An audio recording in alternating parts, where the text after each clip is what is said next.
la mia vita è andata bruciata, i miei sacrifici sono andati tutti bruciati.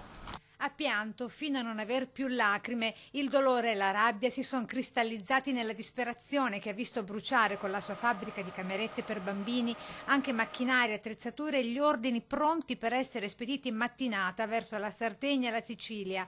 Quasi 1 milione di euro di danni, come ci racconta appunto la titolare al termine dell'ennesima telefonata con i clienti che chiedevano se gli ordini erano partiti. Bene o male sono 40 anni di attività protratti da padre a figli andati in fumo in poche ore. Il rogo alla ex forma, mobilificio a Frattina di Pravis Domini, divampata all'alba di domenica mattina. I vicini della fabbrica che hanno girato questo video amatoriale al momento del rogo, svegliati da un forte boato. Sembrava una bomba, dicono ancora increduli nel vedere con la proprietaria lo stabilimento letteralmente scarnificato dalle fiamme. Oltre 20.000 metri quadrati di capannone mangiati dall'incendio per il quale si ipotizza il dolo. Si esclude ogni tipo di cortocircuito, visto che la fabbrica veniva alimentata da un gruppo elettrogeno spento giusto venerdì sera al termine del ciclo produttivo, e oggi come ieri vigili del fuoco ancora al lavoro per spegnere i tanti focolai che hanno reso inagibile e pericolante la struttura, con l'intero soffitto a rischio crollo anche nel corso delle nostre riprese.